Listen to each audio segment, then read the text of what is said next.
हाँ तो विद्यार्थियों, स्वागत है आपका एक बार फिर से हमारे भारतीय भूगोल के प्रैक्टिस सेट या पार्ट नंबर 7 में। विद्यार्थियों, हमारा जो भी ये पार्ट है, हमारे जितने भी पार्ट हैं उन सभी में हमने पीवाई के क्वेश्चनों को हल किया है। विद्यार्थियों, तो दोस्तों आपसे एक ही रिक्वेस्ट है कि हमारे चैनल को सब्सक्राइब कर लें तथा हमारी वीडियो को लाइक करके शेयर जरूर करें। विद्यार्थियों, तो बढ़ते हैं विद्यार्थियों हमारे क्वेश्चनों की तरफ कि हमारे क्वेश्चंस किस प्रकार के क्वेश्चंस हैं जो पीवाईक्यू में आए हुए हैं। विद्यार्थियों, तो देखते हैं हमारा क्वेश्चन क्या है। विद्यार्थियों के निम्नलिखित में से कौन से देश, जो यहाँ पर ये पाल का मिसप्रिंट है विद्यार्थियों, तो यहाँ पर क्या हो जाएगा, पाल्क स्ट्रेट से जुड़े हुए हैं। पाल्क स्ट्रेट यानी पाक जल डमरू मध्य। विद्यार्थियों, इसका आंसर मतलब क्या होता है विद्यार्थियों कि पाक जो जल डमरू मध्य है विद्यार्थियों, जो पाल्क स्ट्रेट से जुड़े हुए हैं वो कौन से हैं विद्यार्थियों, भारत और श्रीलंका।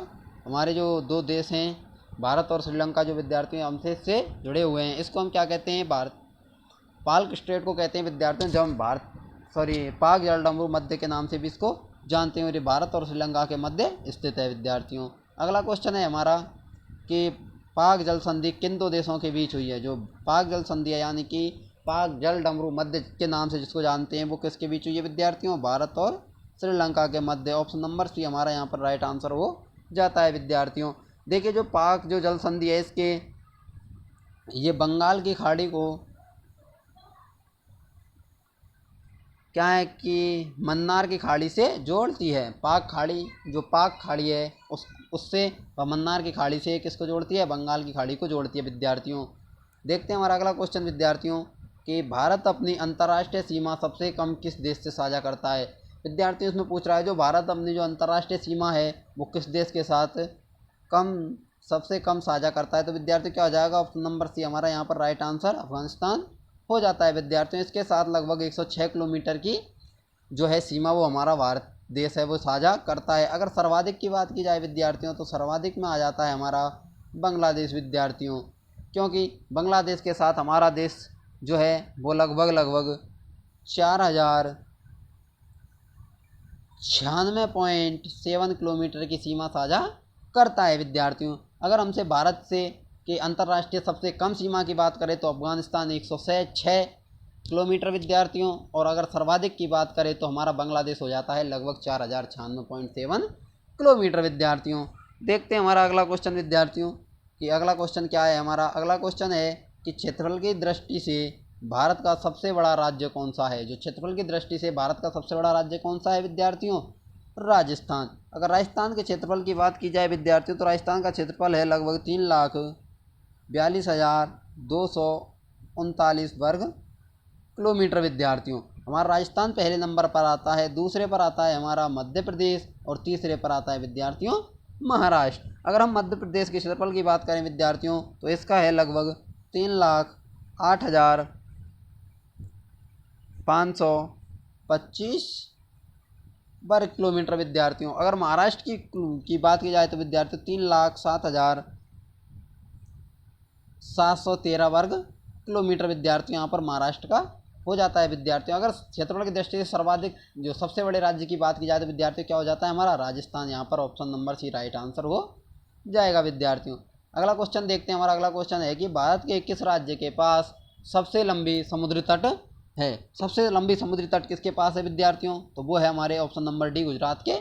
पास है। विद्यार्थियों, अगर हम बात करें कि गुजरात की जो तटीय सीमा है वो कितने किलोमीटर की है लगभग विद्यार्थियों, तो वो है लगभग हमारी 1214.70 किलोमीटर। विद्यार्थियों, कितना हो जाता है लगभग 1214.70 किलोमीटर हो जाता है। विद्यार्थियों, अगर हम पहले नंबर की बात करें तो गुजरात, दूसरे नंबर पर आता है हमारा आंध्र प्रदेश। अगर हम आंध्र प्रदेश की बात करें विद्यार्थियों, तो हमारे आंध्र प्रदेश की है लगभग 973.70 किलोमीटर। विद्यार्थियों, उसके बाद आ जाता है हमारा तमिलनाडु तीसरे नंबर पर। अगर हम तमिलनाडु की बात करें विद्यार्थियों, तो तमिलनाडु की जो रेखा है वो है हमारी विद्यार्थियों लगभग 906 किलोमीटर। विद्यार्थियों, यहाँ पर कि भारत के पास सबसे लंबी समुद्री तटरेखा किसके पास है विद्यार्थियों, गुजरात के पास लगभग 1214 किलोमीटर। विद्यार्थियों, अगला क्वेश्चन है हमारा कि भारत की तट रेखा है।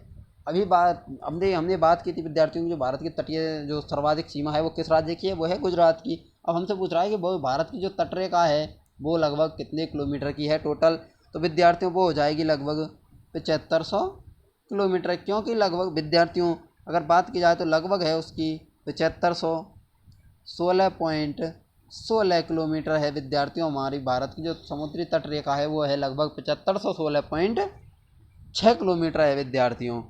अगला क्वेश्चन देखते हैं हमारा विद्यार्थियों कि लक्षद्वीप समूह कहाँ स्थित है। जो लक्षद्वीप समूह है वो भारत का कहाँ स्थित है विद्यार्थियों, तो वो हो जाता है हमारा अरब सागर। ऑप्शन नंबर सी विद्यार्थियों यहाँ पर क्या हो जाएगा, राइट आंसर हो जाएगा हमारा अरब सागर। अरब सागर किसका हिस्सा है, एक हिंद महासागर का ही हिस्सा है अरब सागर विद्यार्थियों। बात करें तो दोनों ही ऑप्शन हमारे राइट हो जाते हैं, लेकिन अरब सागर आता है तो ये अरब सागर के क्षेत्र में आता है लक्षद्वीप समूह।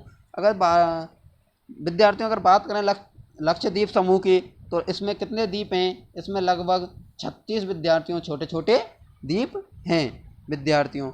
और अगर एक इसके बारे में एक बात की जाए तो ये केंद्र शासित प्रदेशों में क्या है, सबसे छोटा है। क्या है, सबसे छोटा राज्य भी यही है विद्यार्थियों, केंद्र शासित प्रदेशों में विद्यार्थियों। देखते हैं हमारा अगला क्वेश्चन कि निम्नलिखित में से सबसे पुरानी पर्वत श्रृंखला कौन सी है विद्यार्थियों। देखिए यहाँ पर सबसे पुरानी पर्वत श्रृंखला पूछ रहा है हमसे विद्यार्थियों, तो क्या हो जाएगा हमारा ऑप्शन नंबर डी अरावली यहाँ पर राइट आंसर हो जाता है विद्यार्थियों। अब देखिए अरावली कहाँ से शुरू होती है, अरावली गुजरात से शुरू होती है और कहाँ होती है, दिल्ली में ख़त्म होती है विद्यार्थियों। अगर अरावली पर्वतमाला की सबसे ऊंची चोटी की बात की जाए तो वो कौन सी है विद्यार्थियों, वो है हमारी गुरु शिखर, जो कि राजस्थान के सीकर में स्थित है विद्यार्थियों। देखते हैं अगला क्वेश्चन हमारा कि निम्न हिमालय और डॉट डॉट के बीच स्थित लंबवत घाटी को दून के नाम से जाना जाता है विद्यार्थियों। तो यहाँ पर क्या हो जाएगा हमारा option number C right answer हो जाता है विद्यार्थियों कि निम्न हिमालय और शिवालिक के बीच स्थित लंबवत घाटी को क्या कहा जाता है, दून के नाम से भी जाना जाता है विद्यार्थियों। बढ़ते हैं अगले क्वेश्चन की तरफ विद्यार्थियों। हमारा अगला क्वेश्चन है जो बृहत्तर या ग्रेटर हिमालय का दूसरा नाम क्या है।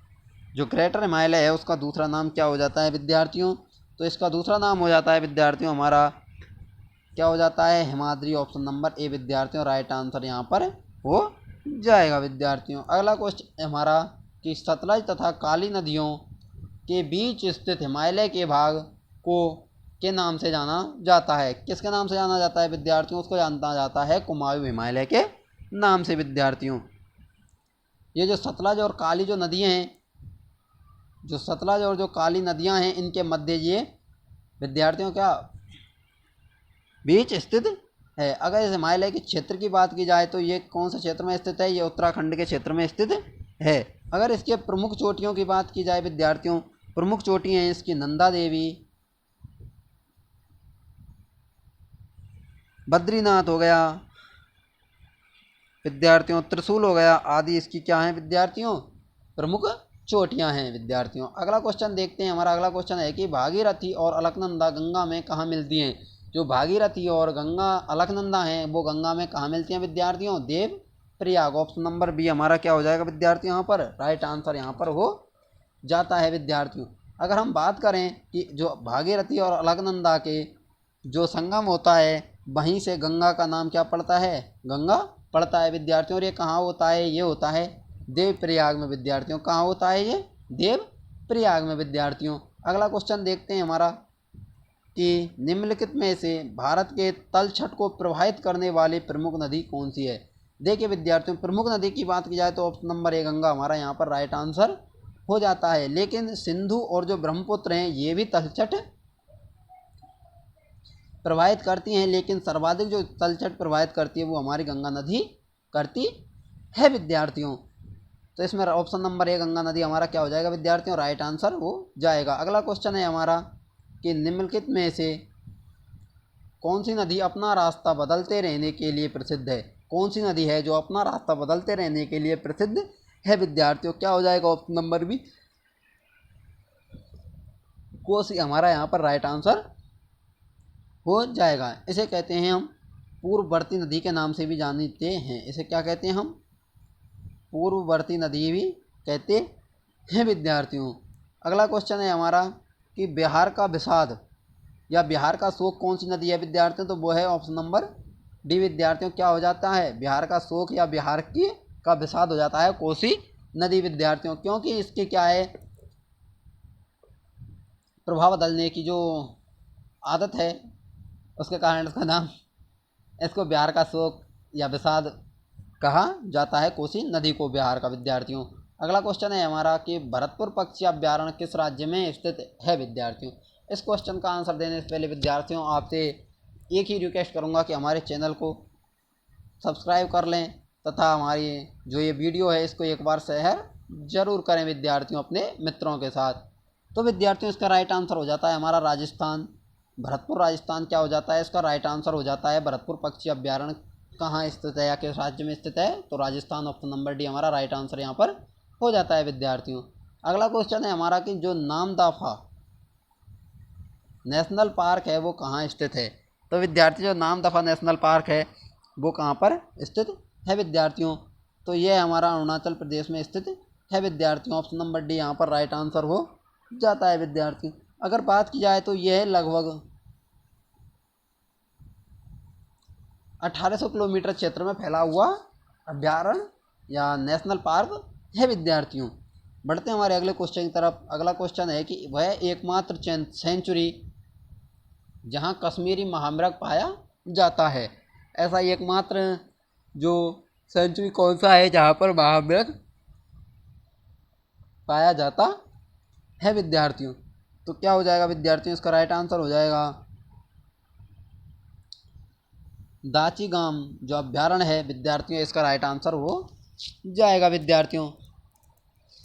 यहाँ पर जो मृगों की जो प्रजाति पाई जाती है वो पाई जाती है हिंगुल प्रजाति। कौन सी प्रजाति पाई जाती है विद्यार्थियों, यहाँ पर हिंगुल प्रजाति यहाँ पर पाई जाती है विद्यार्थियों। बढ़ते हैं अगले क्वेश्चन की तरफ विद्यार्थियों। हमारा अगला क्वेश्चन है कि भारत में निम्नलिखित में से वह बायो रिजर्व कौन सा है जो सिंह शेरों के लिए एक प्राकृतिक पर्यावास है विद्यार्थियों, कि भारत में निम्नलिखित में से वह बायो रिजर्व कौन सा है जो सिंह शेरों के लिए एक प्राकृतिक पर्यावास है विद्यार्थियों, तो इसमें हमारा राइट आंसर क्या हो जाएगा विद्यार्थियों, ऑप्शन नंबर डी गिर बायो रिजर्व क्या हो जाएगा हमारा यहाँ पर राइट आंसर हो जाएगा। अगर हम बात करें ये कहाँ पर स्थित है, तो विद्यार्थियों ये हमारा गुजरात में स्थित है। गिर बायो रिजर्व है वो कहाँ पर स्थित है विद्यार्थियों, गुजरात में स्थित है। अगला क्वेश्चन है हमारा कि निम्नलिखित में से किनका उत्पादन खरीफ के मौसम में नहीं किया जाता है, तो यहाँ पर हमें खरीफ की फसल हमें खरीफ के मौसम में नहीं किया जाता है, यानी खरीफ के विपरीत फसल जो हमारी जायद और रबी की फसलें हमें यहाँ पर छांटनी है विद्यार्थियों,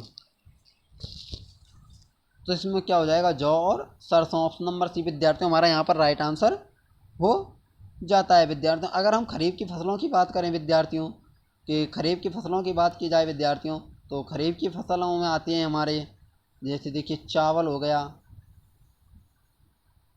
बाजरा, मक्का,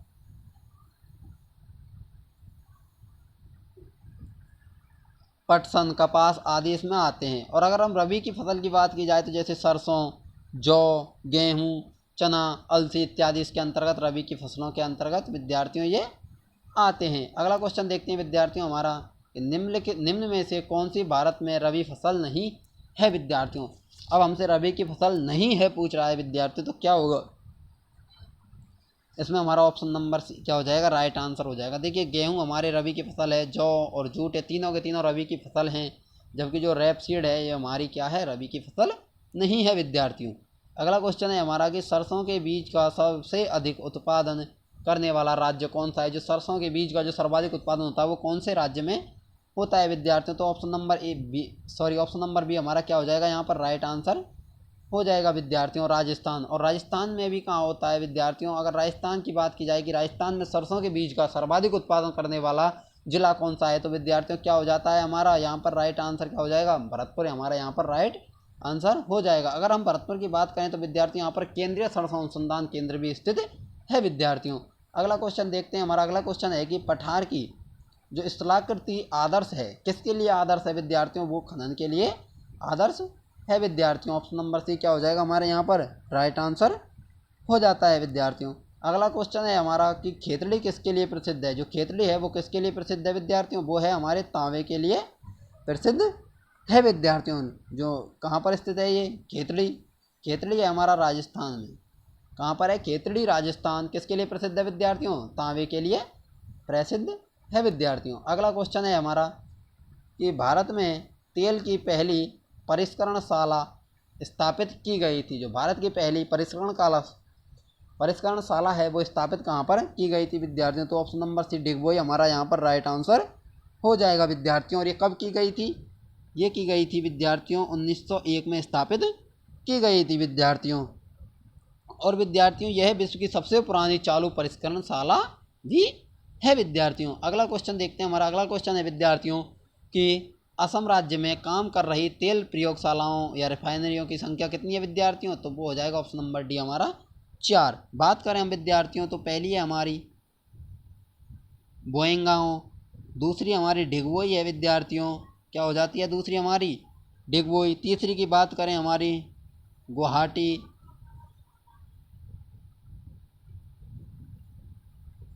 और विद्यार्थियों अगर चौथी की बात करें हमारी तो वो हो जाती है नुमालीगढ़। क्या हो जाती है विद्यार्थियों, चौथी हो जाती है हमारी नुमालीगढ़ विद्यार्थियों। देखते हैं हमारा एक बार फिर से देखते हैं क्वेश्चन को कि असम राज्य में काम कर रही तेल परिष्करणशालाओं में रिफाइनरी की संख्या कितनी है विद्यार्थियों, तो 4। ऑप्शन नंबर डी हमारा राइट आंसर हो जाता है विद्यार्थियों। अगर हम पहली की बात करें वो है बोइंगांव परिष्करणशाला या रिफाइनरी, दूसरी है हमारी डिगबोई, तीसरी है गुवाहाटी और चौथी है जो हमारी वो है नुमालीगढ़ विद्यार्थियों। अगला क्वेश्चन है हमारा कि निम्न का क्या करना है, हमें मिलान करना है विद्यार्थियों। जो हीराकुंड बांध है वो है हमारा कौन सा विद्यार्थियों, वो है हमारी महानदी पर स्थित है विद्यार्थियों। अगर हम पोंग डैम की बात करें, जो हमारा पोंग डैम है वो है हमारा विद्यार्थियों ब्यास नदी पर स्थित है वो। और अगर हम बात करें विद्यार्थियों टिहरी डैम की तो ये है हमारा भागीरथी नदी पर। और बचा हमारा कौन सा विद्यार्थियों, एक थीन डैम जो कहाँ है हमारा रावी नदी पर स्थित है विद्यार्थियों। अगर हीराकुंड बांध की बात करें विद्यार्थियों, ये भारत का सबसे लंबा बांध है विद्यार्थियों। तो विद्यार्थियों बढ़ते हैं हमारे अगले क्वेश्चन की तरफ कि देखिए हीराकुंड बांध है हमारा महानदी पर, पोंग डैम हो गया ब्यास नदी पर, टिहरी हो गया भागीरथी और थीन डैम हो गया रावी नदी विद्यार्थियों। देखते हैं हमारा अगला क्वेश्चन है कि भारत में सबसे पुरानी नदी घाटी परियोजना है। भारत की जो सबसे पुरानी जो नदी घाटी परियोजना वो है दामोदर घाटी परियोजना विद्यार्थियों। कौन सी है विद्यार्थियों, दामोदर घाटी परियोजना विद्यार्थियों हमारी क्या है, सबसे पुरानी नदी घाटी परियोजना है विद्यार्थियों। अगला क्वेश्चन हमारा कि भारत में सबसे लंबा बांध है विद्यार्थियों। मैंने जैसा कि अभी आपको अगले क्वेश्चन में बताया था कि जो हमारा हीराकुंड बांध है वो महानदी पर बना हुआ है और ये हमारे भारत का सबसे लंबा बांध है विद्यार्थियों। अगर हम बात करें विद्यार्थियों ये महानदी कहाँ पर है, ये उड़ीसा में स्थित है। अगर विद्यार्थियों इसके हीराकुंड की मुख्य खंड की लंबाई की बात की जाए तो इसके मुख्य खंड की लंबाई है 4.8 किलोमीटर विद्यार्थियों।